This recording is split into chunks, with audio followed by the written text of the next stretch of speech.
선물 상자를 들고 남편과 함께 시댁을 찾은 이 여성. 그런데 눈앞에 펼쳐진 광경에 표정이 굳어버립니다. 거실엔 중년 부부와 해맑게 웃고 있는 한 젊은 여성이 앉아 있는데요. 이 여성이 이렇게 당황한 이유는 뭘까요? 자, 실제 사연을 당사자 특정을 이유로 일부 각색했다는 점 먼저 말씀드릴게요. 내일 또 어버이날 앞두고 나 이런 일 있을 줄 나 알았어. 왠지 느낌이 왔어.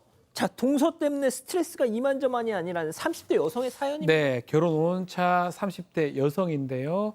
남편이 남동생이 있었어요. 결혼 안 했는데 작년에 남동생이 결혼을 했고 자기보다 3살 어린 동서를 맞이하게 됩니다. 그 동서는 상당히 애교도 많고 좀 밝았다고 해요. 그 동서가 들어오는 바람에 집안 분위기도 많이 좋아졌고 잘 됐네. 아마 해맑은 동서가 생겨서 사연자 입장에서도 상당히 좋았다고 합니다. 근데 문제는 또 동서 친정이 예. 아마 잘 사는 것 같아요. 왜요? 혼수로 시어머니한테 명품 가방, 시아버지한테 고급 시계로 해주는 정도로 여유가 좀 있었다고 하고요. 사네요. 막 그래서인지 아마 사연자는 엄마가 좀 안 계셨는데 사연자보다는 좀 티 맑고 밝은 동서였다고 합니다. 그래서 묘하게 주눅도 좀 들었다고 해요. 티 없이 맑고 네. 밝은 동서를 볼 때마다 자, 여유로운 집안에서 자란 동서. 사랑받고 자란 티를 막 팍팍 냈다고요. 네, 시어머니한테 거리가 없어요. 그래서 만날 때마다 품 안에 쏙 안기기도 하고 또 걸어 다닐 때도 옆에 착 붙어가지고 팔짱 끼고 걷고, 반면 이 사연자는 성격이 또 그렇지 못하니까 좀 뒤에 한 발짝 뒤에 떨어져가지고 걷기도 하고 그랬는데, 그런데 오히려 이 제보자는 직접 많이 찾아갔거든요. 그런데 이 동서는 멀리 살아가지고 전화만 했습니다. 그런데 약간 좀 의아하게도 시어머니는 오히려 찾아간 이 제보자에게 야, 이거 동서 전화 자주 한다고 오히려 자랑을 하는 거예요.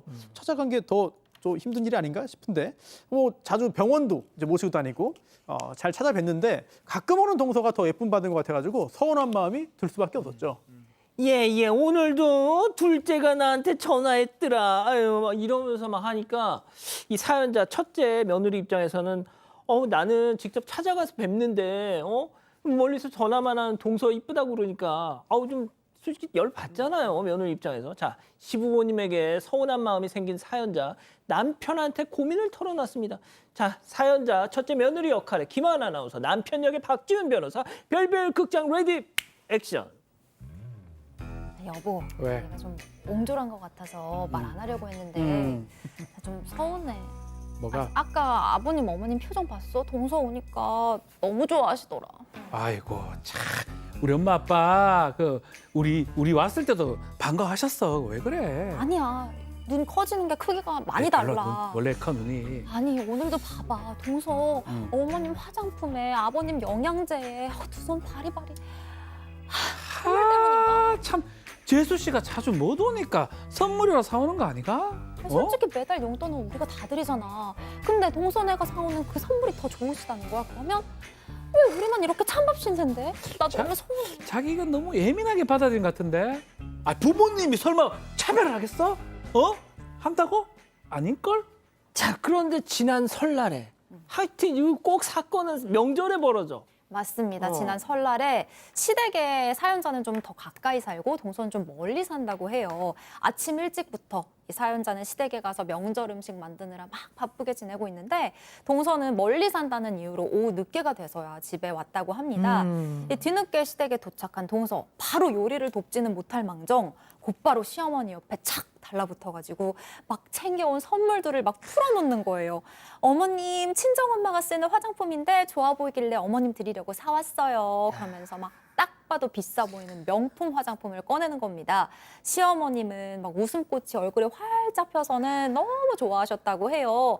사실 사연자도 명절이라고 시부모님 선물을 준비했었는데 이 값비싼 선물 앞에서 뭔가 좀 주눅이 드셨나 봐요. 안 꺼냈어요? 네, 동서에게 밀려서 꺼내놓지도 못했다고 합니다. 자, 그리고 나서 이번엔 이 동서 챙겨온 화장품들을 어머님 얼굴에 직접 발라드리면서 막 애교를 떨기 시작하는데요. 이 사연자 마치 모녀처럼 다정한 두 이 사람을 멀리서 지켜보면서 전만 붙였다고 합니다. 아, 원장님 이혼 숙녀 캠프에서 해줬던 말씀 좀 해주세요 좀. 깔끔하게 혼을 내야 되는데요, 저 동서를. 일단은 이 설날 이후에 또 시아버지 생신이 있었다고 해요. 그러다 보니까 이 제보자분 요번에는 한 방 보여줘야 되잖아요. 그래서 큰 마음을 품고 명품 지갑을 선물로 샀다고 합니다. 그래서 이걸 드리면 시아버지 정말 좋아하시겠지라고 마음을 먹으면서 이제 선물을 꺼내려고 하는 그 순간 동서가 생일 선물로 안마 의자를 야, 그러니까 모든 가족들의 시선이 저 안마 의자로 다 쏠려버리는 거죠. 야. 거기다가 이 제보자의 남편까지 거들면서 저 안마 의자 나도 좀 앉아보고 싶다라고 하니까 얼마나 얄미있겠어요. 야. 사연자분 마음이 이 선물 꺼내놓기도 애매하고 초라한 마음이 들었다고 합니다. 야, 자 그런데 일단 이 어떤 선물 공세 이제는 이 단계를 넘어선 정말 큰 일이 벌어집니다. 결혼 5년 차인데 원래 아이가 없었습니다. 어, 얼마 전에 동서가 임신 소식을 전합니다. 세상에. 위기입니다. 사연자 입장에서는 손주를 기다리던 부모님 입장에서는 상당히 반가웠고요. 이 동서의 임신을 축하하는 자리가 마련됐는데 시부모님이 하는 말씀, 너 아무것도 하지 마라라고 했고 진짜 아무것도 안 했고요. 결국 사연자가 모든 설거지나 일을 다 했다고 합니다. 이 모습을 보면서 자신은 무수리가 된 그런 기분을 가졌다고 해요. 야, 자 이제 대망의 어버이날 내일입니다. 왔어요 이제. 자 사연자를 화나게 만든 사건이 또 벌어졌습니다. 다시 만난 사연자 부부 별별 극장 레디 액션. 여보. 왜? 앉아 있잖아. 앉아 있잖아. 다 망했어.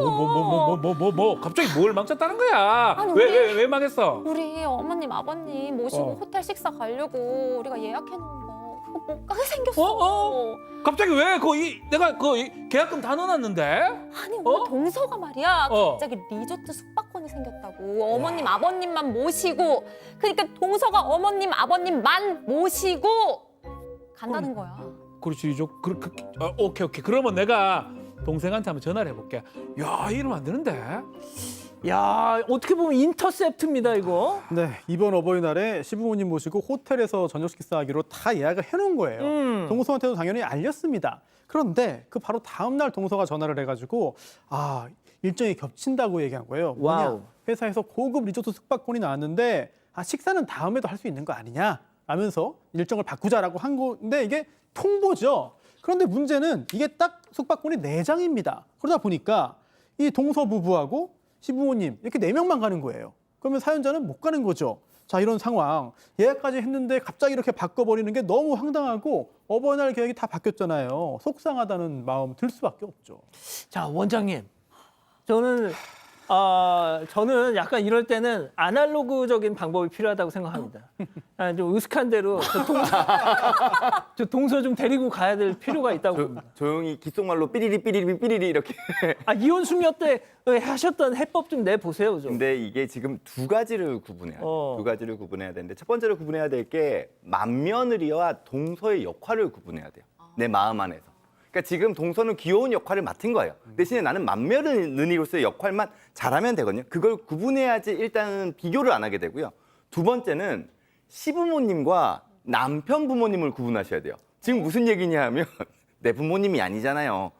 시부모님한테 잘해야 되는 거는 내가 아니라 남편이 잘해야죠. 맞아요. 내일 어쩔라 그래? 말씀하세요. 하실 거 있으면. 방금 한 말 취소하든지. 아니 사실 저는 처음에 들었을 때는 동서한테 이렇게 큰 이벤트성의 날에는 뭔가 같이 하자고 제안을 해보면 어떨까 이런 해결법도 생각을 했었는데 이게 들으면 들을수록 이 동서 진짜 안 되겠는 거예요. 그래서 원장님 말씀대로 일단 역할을 잘 구분하는 게 먼저일 것 같다는 생각이 들었습니다. 제보하실 게 있다면 사건 반장. 가족 여러분의 진짜 이야기를 듣습니다.